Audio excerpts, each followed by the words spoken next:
सर्वदा सर्व कार्येषु नास्ति तेषां मंगलम तेषां हृदिस्तु भगवान मंगलयत्नम हरी। विघ्नहर देवस्थान ट्रस्ट मार्फत अत्यंत आगळा वेगळा उल्लेख झाल्याप्रमाणे क्रांतिकारी निर्णय आज अंमलात आलेला आहे आणि यूपीएससी एमपीएससी अभ्यासिका हिचं उद्घाटन आपल्या सगळ्यांच्या उपस्थितीत सगळ्यांच्या साक्षीने या ठिकाणी संपन्न झालेलं आहे। खरं तर आपला जुन्नर तालुका एक मोठी ऐतिहासिक पार्श्वभूमी आहे, गौरवशाली प्रथा परंपरा आहे। लेण्याद्री आणि ओझर अष्टविनायकापैकी दोन विनायक गणपतींचं आराध्य स्थान आपल्या भूमीमध्ये आहे। जशी ही ऐतिहासिकदृष्ट्या एक वेगळी भूमी आहे, सांस्कृतिकदृष्ट्या वेगळी भूमी आहे, तसं आध्यात्मिक जी काही शक्ती म्हणू आपण ती पीठं आपल्या तालुक्यामध्ये आहेत। आणि आज 28 फेब्रुवारी विज्ञान दिन आहे आणि आपला तालुका वैज्ञानिक दृष्ट्या सुद्धा अत्यंत संपन्न आणि जगाला हेवा वाटावा अशी आहे। मी सुरुवातीलाच आज विज्ञान दिनानिमित्त सगळ्यांना सदिच्छा शुभेच्छा देतो आणि एवढंच शेअर करतो की आपल्या तालुक्यामध्ये पूर्वी आर्वीला आपलं भू उपग्रह केंद्र होतं, तर त्यावेळी असं वाटायचं की परदेशामध्ये किंवा आंतरराष्ट्रीय जे कॉल होतात ते सगळे या आर्वीच्या भू उपग्रह केंद्रातून रूट व्हायचे आणि एक वेगळी ओळख त्यावेळी आर्वी ह्या केंद्राला होती। त्यानंतर खोडदला जीएमआरटी आली, जायंट मीटर रेडिओ टेलिस्कोप। मला हे सांगितलं पाहिजे की आपण किती भाग्यशाली असू शकतो याची कल्पना केलेली बरी।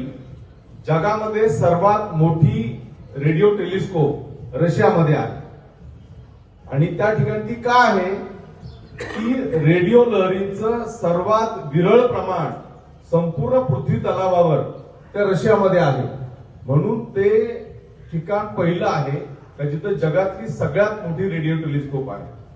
आणि आपला अभिमान असा आहे की जगातली 2 नंबरची रेडिओ टेलिस्कोप आपल्या खोडदला आहे आणि सर्वात रेडिओ लहरींचं विरळ प्रमाण रशिया नंतरची दुसरी जागा आपल्या खोडदला आहे। म्हणजे विचार करा, संपूर्ण पृथ्वी तलावावर आपलं हे स्थान महात्म्य किती प्रचंड, आपण त्याचं आदर करायला पाहिजे, अभिमान बाळगला पाहिजे।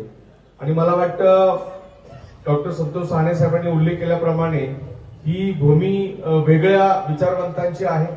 आमच्या आळ्याला संत ज्ञानेश्वर महाराजांनी रेड्यामुखी वेद बोलवलेले आहेत, त्यांचे पदस्पर्शाने पावन झालेली भूमिका आहे। आणि तालुक्यात कुठेही जा तुम्हाला प्रत्येक मातीतून मातीच्या कणापासून स्फूर्ती मिळेल, प्रेरणा मिळेल, असं अगदी भरभरून आपल्याला दान दिलेलं आहे आणि त्याच्याबद्दल आपण या विधात्याचे सदैव ऋणी राहायला हवं अशी परिस्थिती आहे।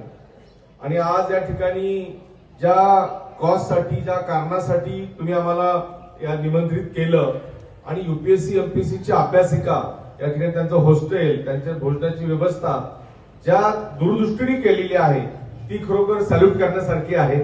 कारण राज्यभरातून प्रवेश परीक्षेद्वारे आपण जे गुणवान आहेत, ज्या आर्थिकदृष्ट्या कमी असतील तर त्यांना प्राधान्य देणार आहोत आणि ते विद्यार्थी या ठिकाणी येतील आणि जी काही आध्यात्मिक शक्ती या भूमीमध्ये आहे त्याच्याबरोबर आपल्या बौद्धिक सामर्थ्याच्या द्वारे नक्कीच उच्च पदावर जाण्याचं स्वप्न ज्या नवीन पिढींमधले अनेक आशा आकांक्षा घेऊन नवीन पिढी आता प्रगती करत आहे आणि ऍस्पिरेशनल जनरेशन मध्ये आमच्या पिढीपेक्षा किंवा आपल्या पिढीपेक्षा नवीन पिढी अजून प्रोएक्टिव्ह आहे, अजून पॉझिटिव्ह आहे, तर त्यांना फॅसिलिटेट करणं, त्यांना प्रोत्साहन देणं, त्यांना उत्तेजन देणं या दृष्टिकोनातून हा अत्यंत स्तुत्य आणि अनुकरणीय असा उपक्रम या ठिकाणी आपण सुरू केलेला आहे।